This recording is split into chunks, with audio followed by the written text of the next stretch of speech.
The distance started quietly. Little things first, like her phone always face down. Then came the nights she stayed out late with Tara. They called it vision nights, whatever that meant. I called it drifting. She said she needed to realign her energy. I thought we were fine, just busy. But she started saying, I didn't understand her purpose. I worked 12-hour days, 6 to 6 every week. She said my life was too routine, too predictable. I guess stability isn't trendy anymore. I'd come home covered in dust and sweat. She'd sit on the couch in silk pajamas, scrolling endlessly. Her phone never left her hand. When she laughed, it wasn't with me anymore. I noticed the new passwords, the hidden screens. She started dressing up for content shoots. No brands, no contracts, just hashtags and filters. When I asked what it was for, she said personal branding. That phrase started to sound like a wall between us. I didn't argue. I just watched. Every night, the silence grew heavier. She stopped asking about my projects. Stopped noticing when I got home late.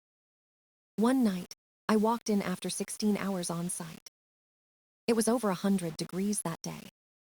My boots were caked in mud, my hands raw. She didn't look up from her phone. Just said, "Can you rinse your boots? The floor is gross." Not a, "How was your day?" Not even eye contact. That's when something broke in me, quietly. I didn't shout or demand anything. I started planning. I backed up our shared iCloud. Moved some money into a separate account. Canceled the streaming plans she never used. Put my truck title in a folder at work. Not revenge, just insurance. Then came the promotion. Senior site lead. More responsibility, more pay, more travel. I waited to tell her. Waited to see if she'd even notice. She didn't. No congratulations. No fake excitement. She said she had a vision board night instead. That same night, she posted a picture at a rooftop bar. Caption, "Girls' Night Stress Detox." Her version of healing was champagne and filters. I scrolled through her feed, looking for the girl I met. She wasn't there anymore. Just poses, slogans, and borrowed confidence. She started saying she needed space. She used words like clarity, frequency, energy. I used to love her voice. Now it sounded like a podcast ad. I didn't stop her. I just listened and memorized every excuse. She said I made everything about me. Maybe because I was the only one still here. I stopped hoping she'd come back on her own. Sometimes the quiet hurts more than shouting. I still cooked dinner, still paid the bills. But the house felt rented, temporary.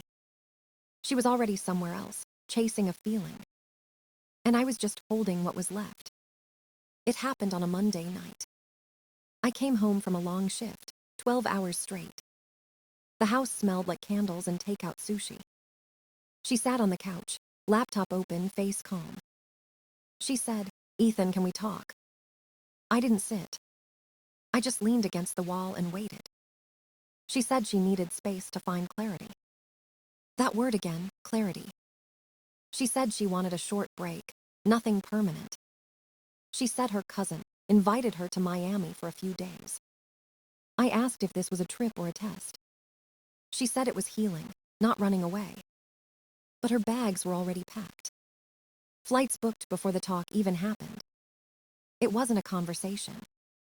It was a decision she'd already made.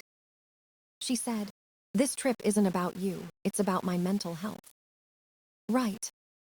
Miami in May, beaches and cocktails for the soul. I asked if we'd be seeing other people during this break. She hesitated too long before answering. "We're not technically together," she said. That was all I needed to hear. I nodded. "Do what you need to do."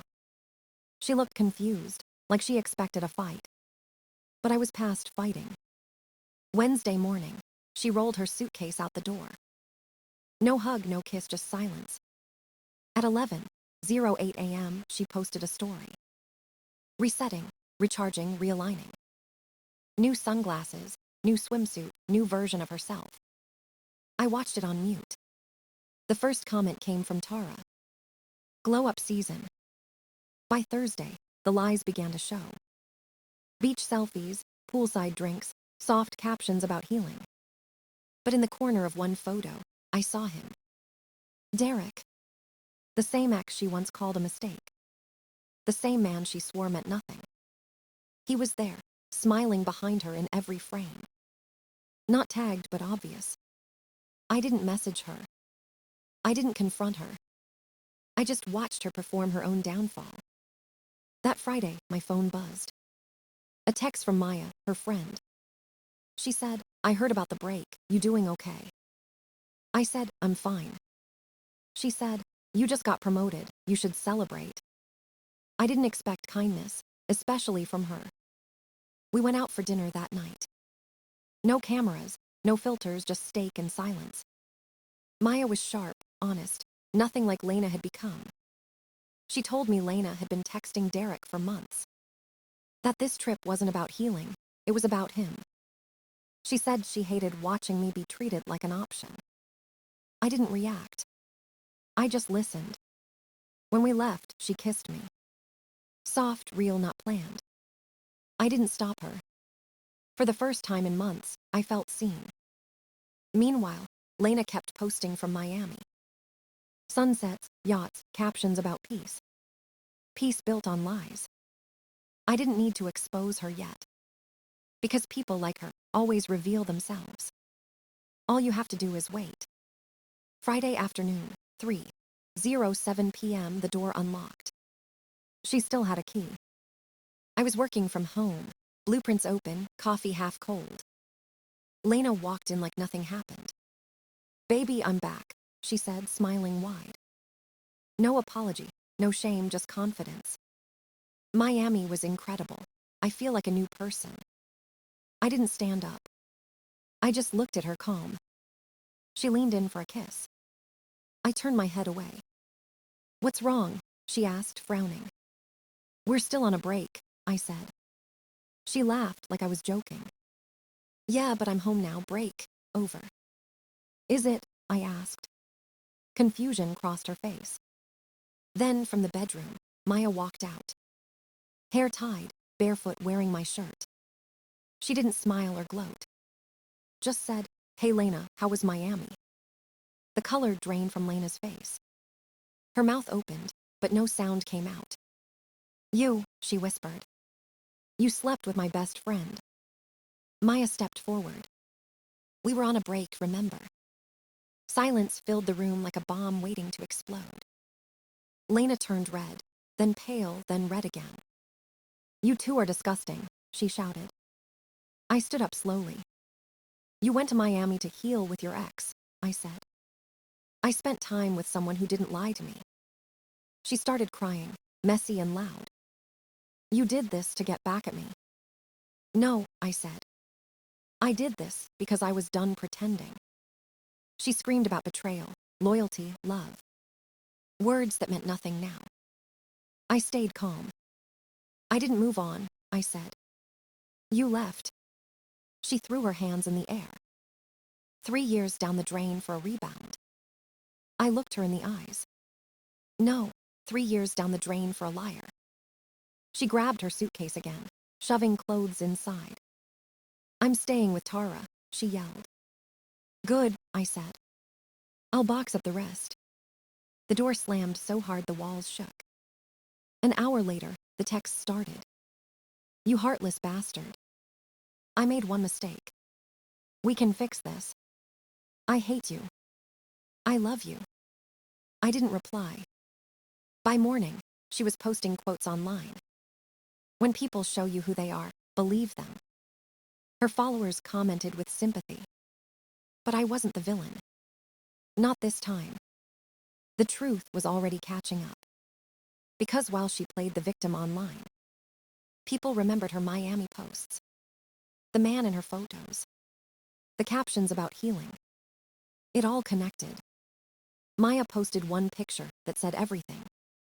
When someone leaves you for their past, don't be shocked when you find better. The comments lit up. The story flipped. Lena had no idea that her own lies would bury her. All she did was dig faster. And I didn't have to lift a finger. By the next week, her version of the story spread fast. She said I cheated with her best friend out of revenge. She said she went to Miami for peace, not pleasure. People believed her at first. She was good at playing the victim. She posted black and white quotes about betrayal and pain. Her followers filled the comments with pity. Meanwhile, Maya and I stayed quiet. We didn't need to defend what was already true. But the universe works faster than lies. One day, I got a message from a stranger named Ella. She said she was Derek's girlfriend. Her tone was calm, but her words were fire. She said she saw Lena's photos from Miami. She wanted to confirm what she already knew. I told her everything. Screenshots, dates, stories, proof. I didn't exaggerate. I didn't have to. Ella thanked me. Then she burned Lena's whole world down. She posted a timeline. Every date, every lie, every location tagged. Her caption said, "Cheaters love rewriting history, screenshots don't." The internet turned fast. Comments flipped overnight. Lena's followers started asking questions. Didn't you say it was a girl's trip? Who's the guy behind you in the pool photo? The silence that followed was louder than any truth. Her job noticed. She worked at a PR agency for wellness influencers. They sold self-love and honesty. Seeing her meltdown online didn't fit their brand. A week later, she was gone from their website. Her bio deleted, email bounced. They even released a statement about professionalism and values. Lena texted me that night. "This is what you wanted, isn't it?" I didn't reply. Because this wasn't revenge. It was karma collecting the bill. She called Maya next. "You ruined my career." Maya said, "No, you ruined it yourself." The next day, Lena went live on Instagram. She stood in her friend's kitchen, holding a cup of tea. She said she was finally ready to speak her truth. Her truth was fiction. She said I had been cold and controlling. That I made her feel small and unsupported. She even said Maya had always been jealous of her. People watched in silence. Then Ella posted again. 8 clean slides breaking every lie apart. Messages, receipts, reflections, timestamps. Lena's followers vanished like smoke. By morning, her account was gone. Deactivated. The PR world erased her name completely. Maya and I watched from the couch. No cheers, no celebration. Just quiet satisfaction. The truth doesn't need a filter. It just needs time. Lena had spent years chasing an image. But in the end, the mask cracked on its own. And everyone finally saw what was underneath. Months passed, but she didn't disappear. She came back online under a new name. Lena Moore. The profile photo was black and white, all dramatic shadows.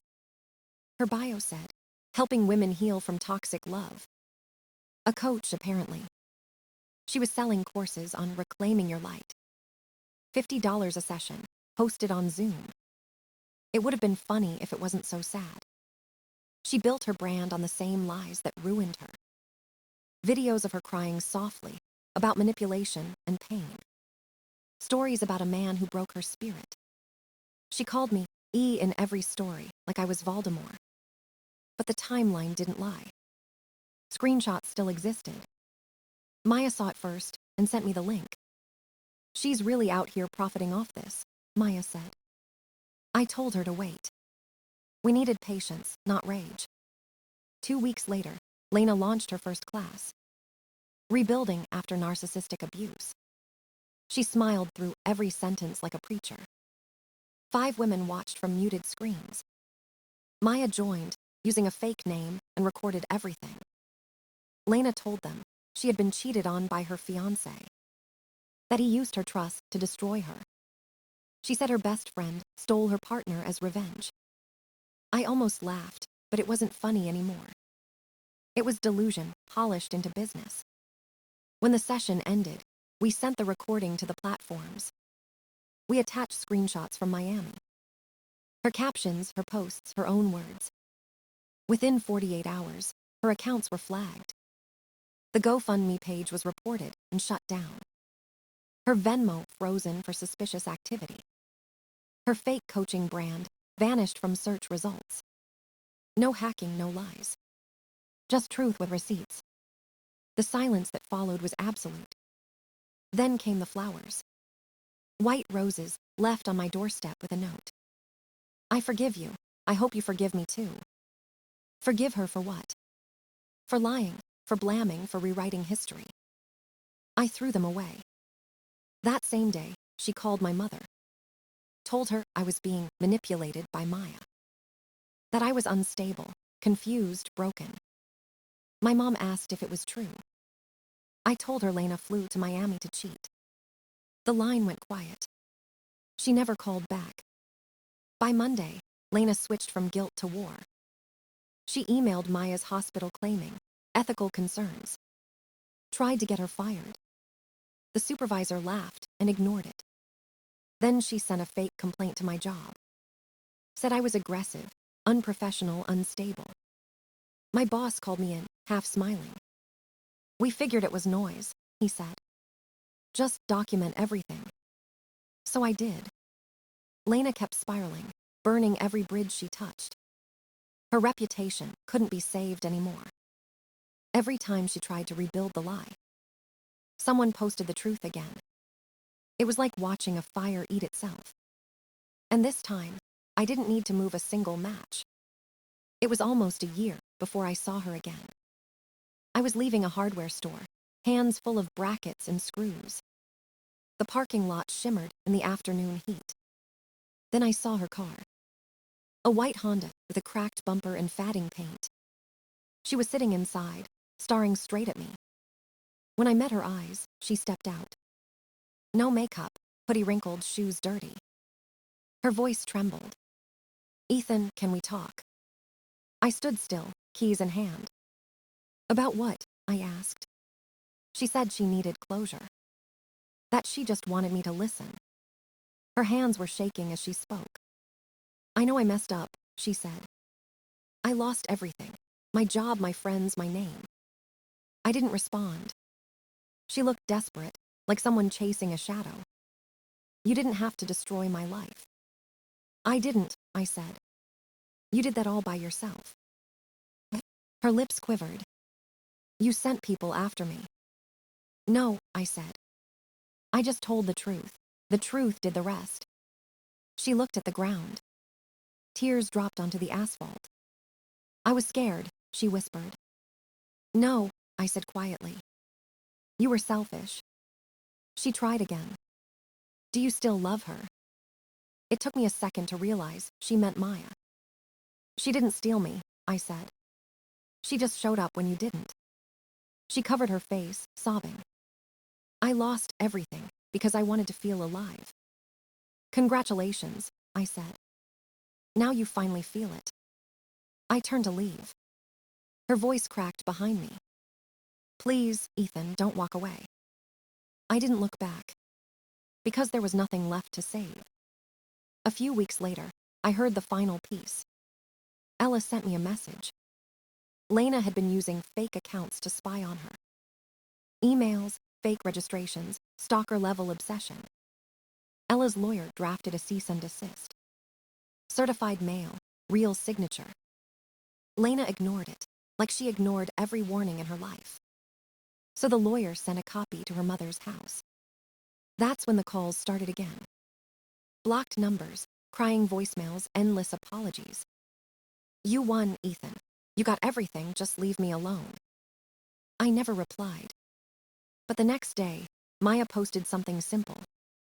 Some bridges deserve to burn. Let them glow. And that was it. No revenge, no victory parade. Just silence. Lena vanished from social media completely. Her friends stopped mentioning her name. Her old company wiped her history clean. Derek was still pretending to make music online. Ella moved on. Maya and I drifted apart too. No drama, no explosion. Just distance that felt peaceful. Sometimes I think about Lena, standing in that parking lot. Not as an enemy, not even as a memory. Just a warning. Because when you live on lies long enough, the truth doesn't need to chase you. It finds you. Every time. It's quiet now. No messages, no arguments, no noise. Just peace that feels earned, not borrowed. I still wake up early, same coffee, same routine. But the air feels lighter somehow. There's no one pretending anymore. No fake healing, no filtered happiness. I deleted every picture, every message, every trace. Not out of hate, just closure. Sometimes people think revenge is loud. But real revenge is silence. It's waking up without pain. It's knowing you don't owe anyone an explanation. Lena became a ghost in her own story. The world moved on without her. And I stopped replaying what went wrong. Some nights, I drive past the places we used to go. They don't hurt anymore. They're just background noise to a life I outgrew. The truth took everything she built on lies. But it gave me something better. Clarity. Not the kind she talked about. The kind that stays quiet, steady and real. The kind that doesn't need to prove anything. Because in the end, peace always wins.